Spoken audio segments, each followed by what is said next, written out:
Hello, everyone. We wanted to take a quick moment to thank you all for joining us today. This podcast was recorded and is made available to you by Whitley Penn LLP and WP Wealth LLP solely for informational purposes. The information, views, and opinions expressed in this podcast are general in nature and are not intended to be construed as the provision of financial or investment advice by Whitley Penn or WP Wealth. The information discussed in this podcast is accurate as of the day it was recorded, but may then become outdated over time. Please feel free to contact us if you have any questions, comments, or concerns in regard to the content presented. Thank you again for tuning in, and we hope you enjoy this episode.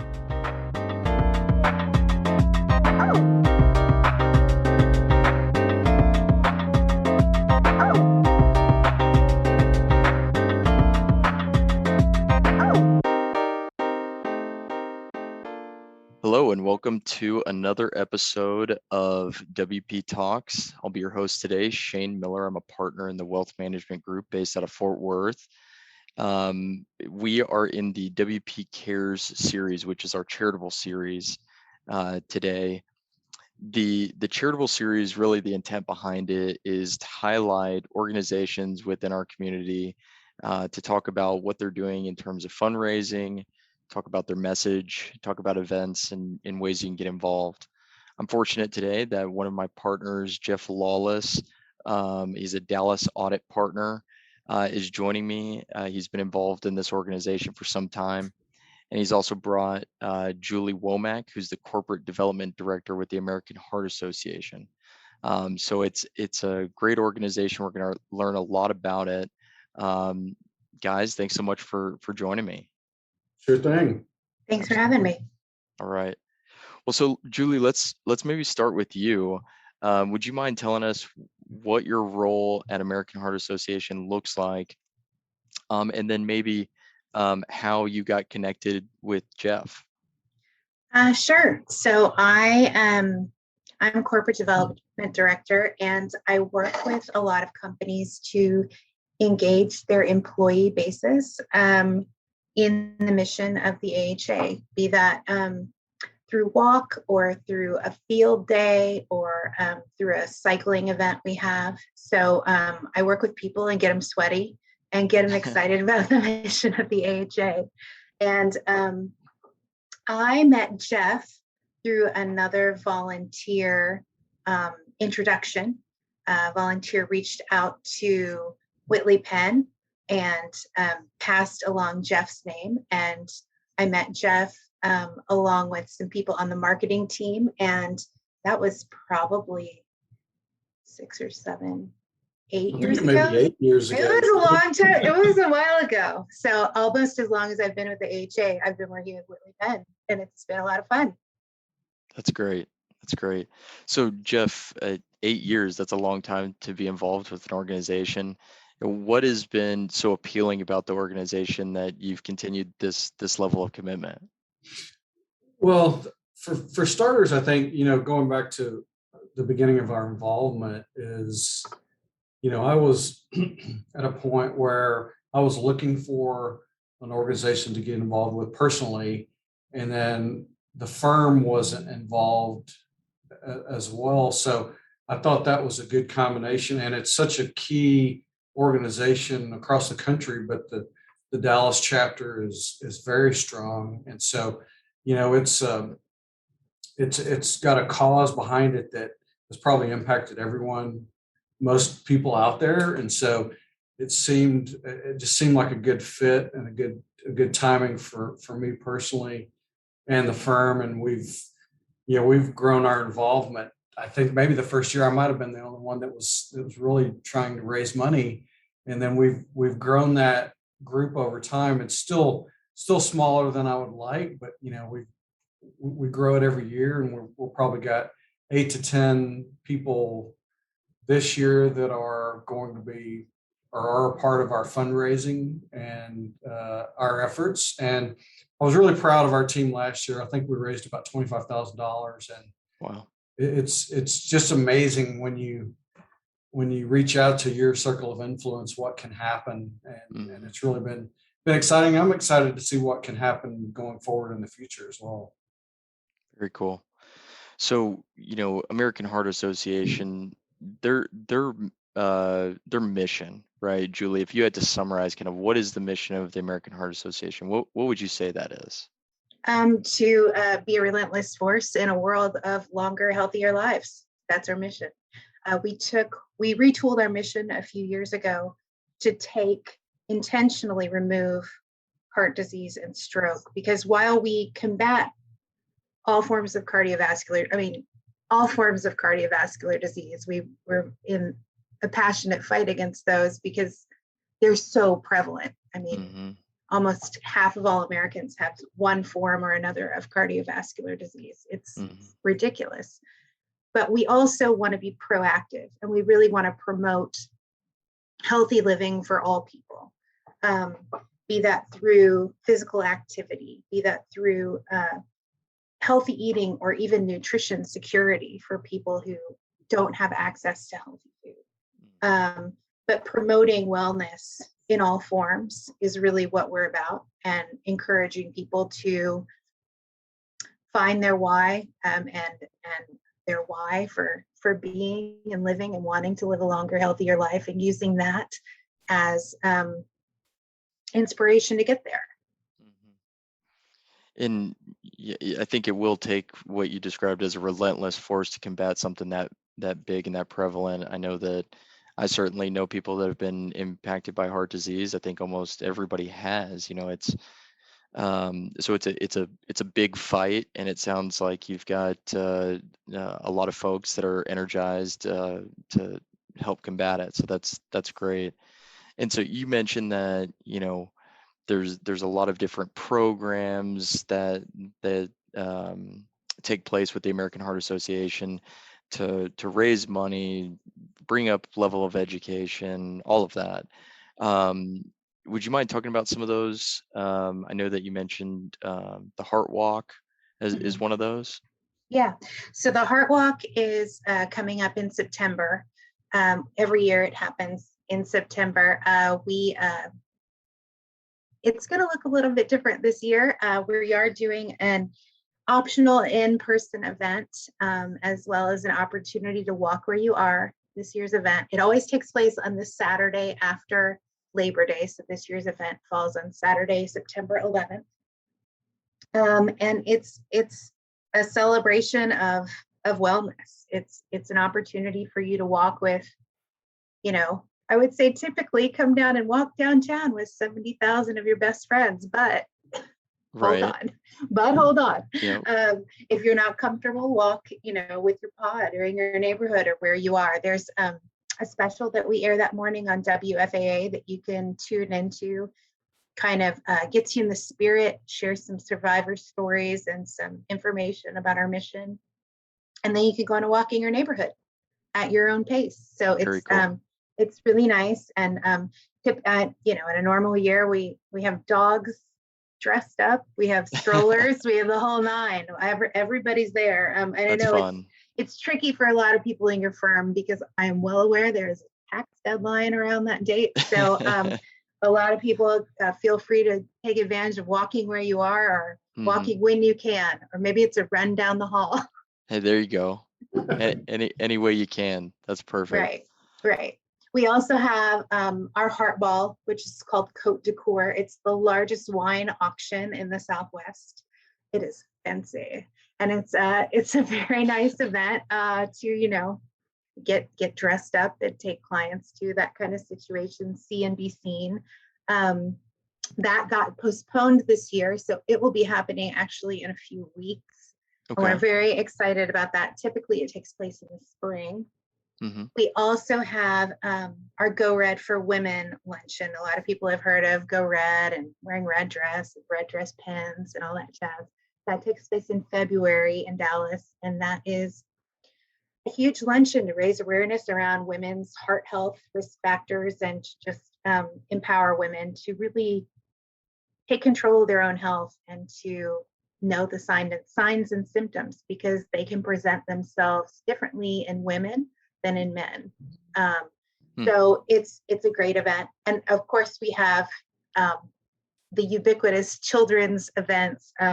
now called Kids Heart Challenge. When I was a kid, it was called Jump Rope for, but you may end up emails and Facebook posts I see them all the time from like people. I'm like, oh yeah, that's right, you have a kid. But asking for support, and that's kids elementary school age, awareness and funds for our mission, but awareness at an early age, really around the importance of physical activity and all of those healthy lifestyle choices that we want kids to get involved with at an early age. I'm sure the parents are a big fan of that too.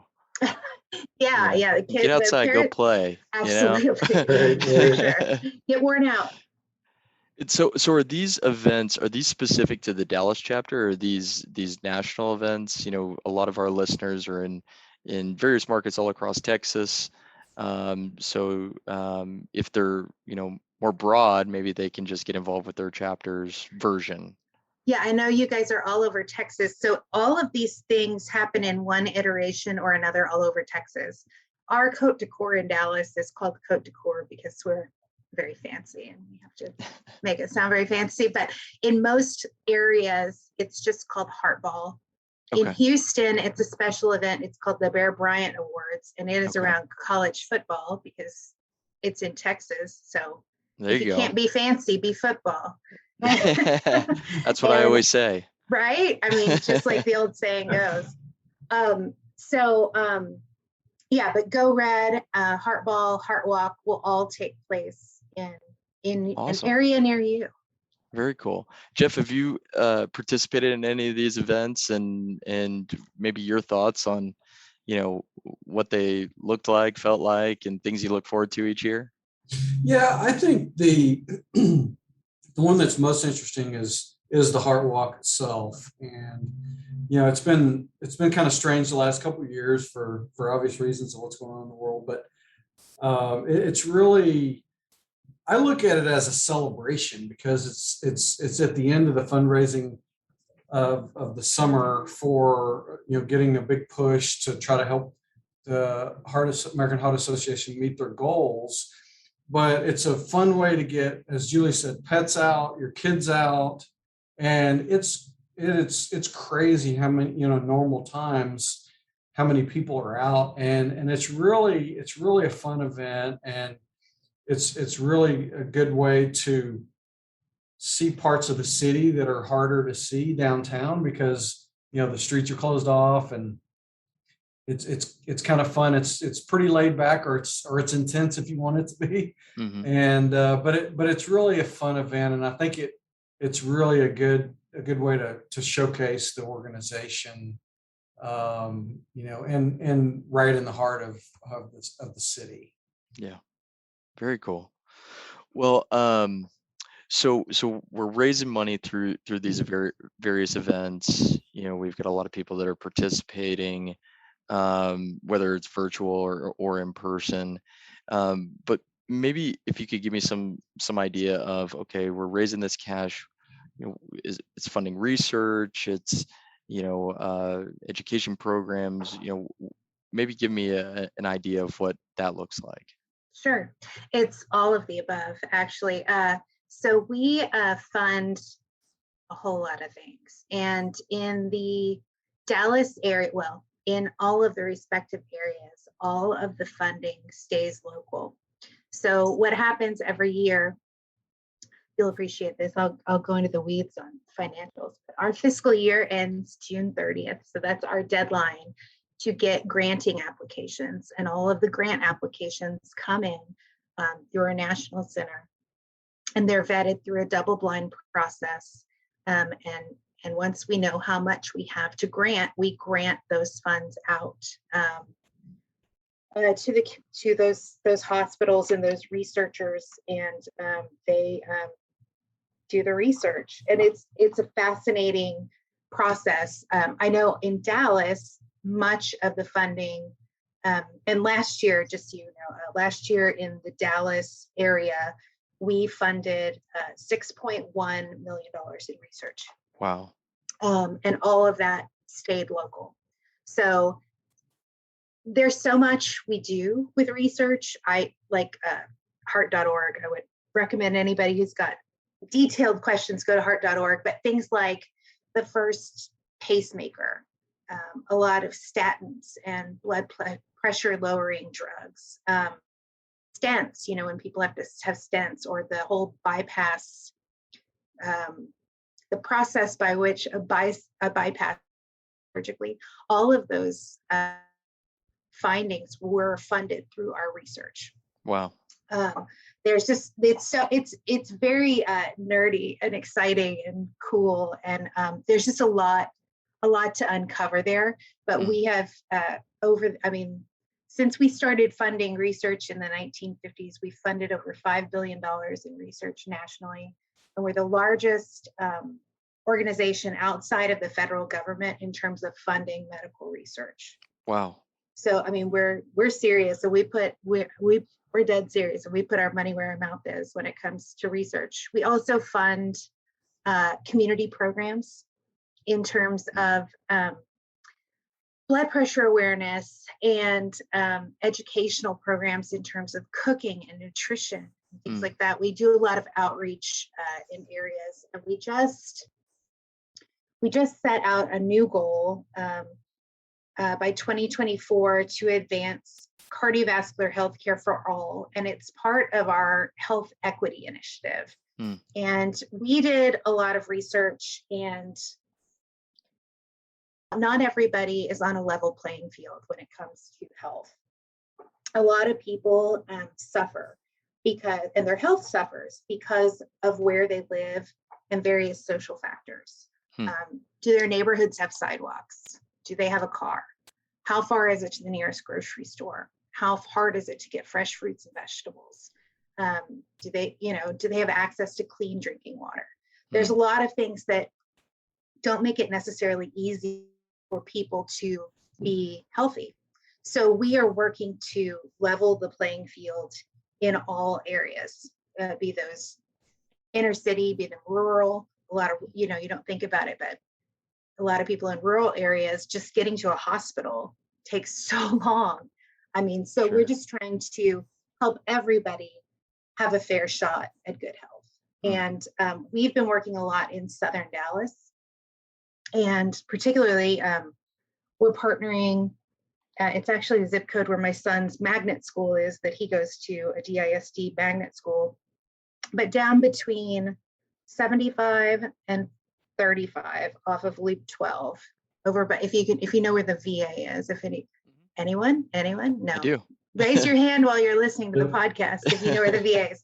But it's down there. We're doing a lot of work, and we're also doing some partnering with Bonton Farms, and trying to make sure that everyone has access to nutritional foods. When I was in a previous life, when I was at the food bank, we called it food insecurity, but now we're calling it nutrition security at the AHA, because we want to make sure everyone has equal access to healthy foods, and it's not all getting groceries from a 7-Eleven Sure.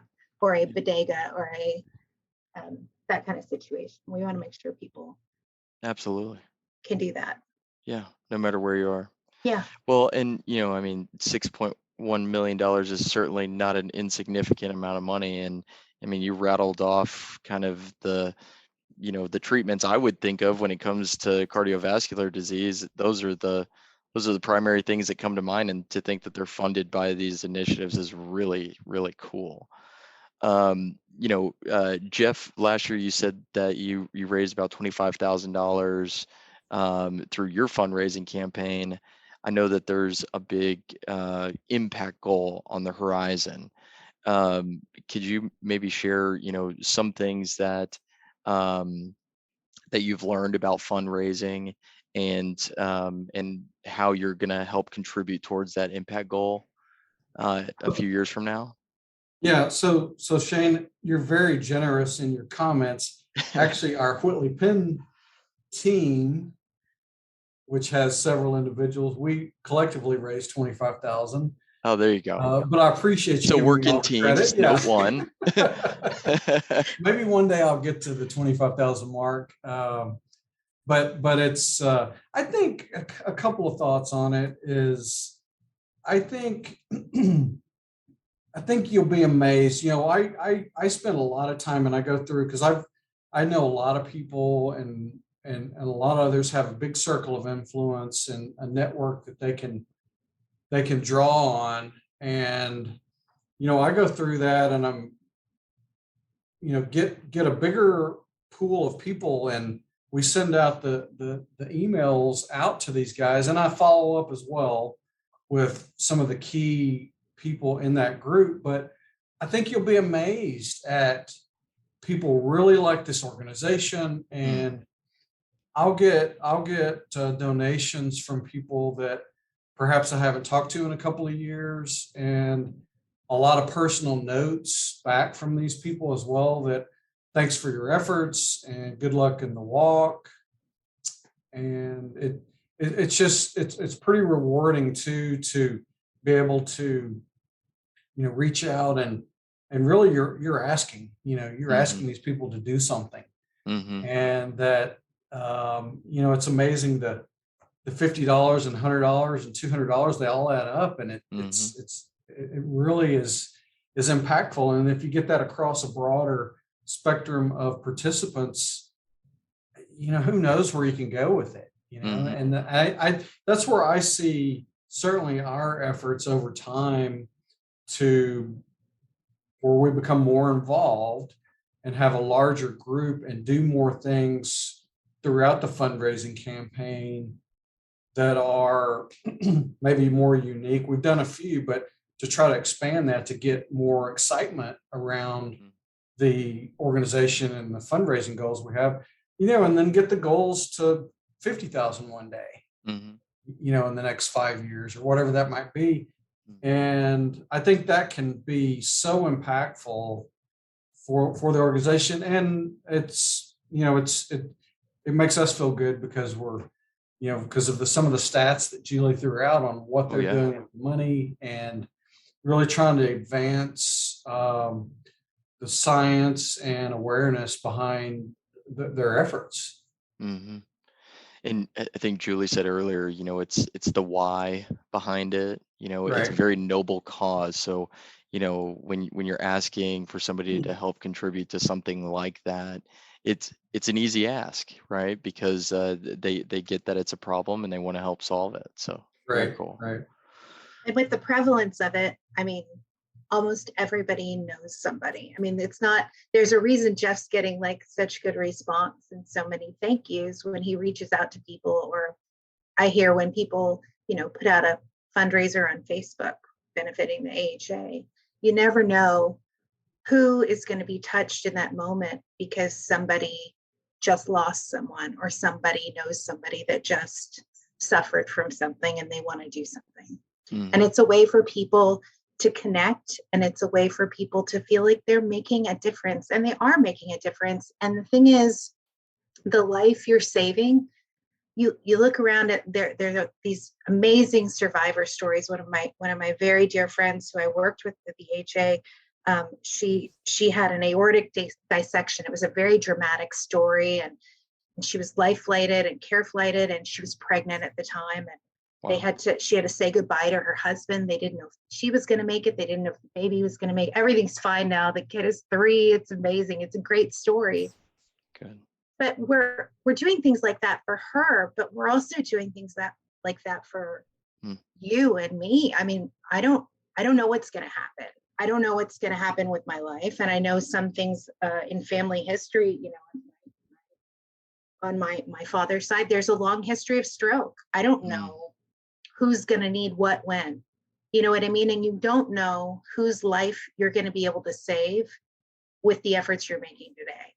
So it's an amazing thing. I mean, yes, you're furthering science and you're doing all these things, but the life you save could be your own or your child's or your grandchild. And that's what's really amazing, like things that haven't even happened yet, things that I'm not a scientist. I don't understand a lot of that stuff, but what I do understand is the connection I feel to other people and the good feelings that I have when I do something good for somebody. So I know that when I do something with the American Heart Association, I'm doing something for the greater good. And it makes me feel good, because I know that it's helping someone who needs it somewhere down Absolutely. And you wouldn't want to, you know, postpone it until it's a problem in your own life. Certainly I think that by giving now, you're really, giving to it, it's insurance in a lot of ways of, if something happens to a family member or friend, at least I've helped them in their fight. So Yeah, the yeah, science is going to help them. So it's pretty amazing. And yeah. who doesn't love science? Cool. So let me kind of recap here. So we've got a calendar full of events. We got the Heart Walk coming up. We've got Go Red. We've got Code de Coeur. We've got the Kids Heart Challenge, the 2024 Impact Goal. We're doing work in health equity. It sounds like AHA is very busy, alive and well. So I'll just, I'll ask if you have anything, kind of in summary, that if I'm a listener and I'm just kind of hearing about all these programs, where do I go? How do I get started on this? Um, well, I would say I will have some links available for you guys to get involved with your Hmm. local Heart Walk, and those will be in an appropriate place. I'm not sure where that'll be yet, but they'll be accessible to you guys. Hmm. So you can check out what's going on with your local Heart Walk and Whitley Penn. Um, I would say if you have questions about getting involved, Hmm. ask Jeff, bother Jeff. I know it's not a huge firm and a lot of you guys know each other, and Jeff's a funny guy and he can kind of tell you about his experience and what it's Yeah. been like and connect you to me, and I can put you in touch with me or with the right person in your area to get Hmm. you involved. But I love this podcast series because I listened to a couple in preparation before coming here, and I think it's just such a great resource for your employees, because if you're not involved in something, find something. You know what I mean? Hmm. That's how we make better communities and better, stronger Yeah. people, more well-rounded people. So I just applaud you guys for doing this because I think it's really neat and cool. And if the AHA isn't your thing, find out what is your thing, Yeah. and do that, because I think all ships rise when we work together and build better, stronger communities, and everybody is kind of looking out for one another and thinking about other people. It just makes a better, stronger community. So find your AHA. Absolutely. Yeah, No. Shane, one thing I wanted to add to this and it's just, from our perspective and from my perspective personally, the American Heart Association is a great organization, but I think having people like Julie really make it even better. And I know it's technically some level of job for her, but she takes it so far beyond that, and she's extremely helpful in the process of helping us help ourselves to raise in our efforts to raise money. But I think her drive and her passion inspire us to try to do more as well. I mean, Absolutely. I think that really Hmm. permeates through everyone in our firm that's been involved, and I'm sure she's the same way with all the other companies she works with. But I just No, I play favorites. wanted to, yeah, I wanted to make sure that comes across because it's Absolutely. really Yeah. kind of a personal note there. Yeah. And Julie, thank you so much for the comments about the series. We can't do this without people like you and organizations like the American Heart Association. So we feel very fortunate um, to do what we can, and so I think teaming up to tackle some of these big causes, that's worth doing. So I appreciate that. So in summary, folks, have a heart.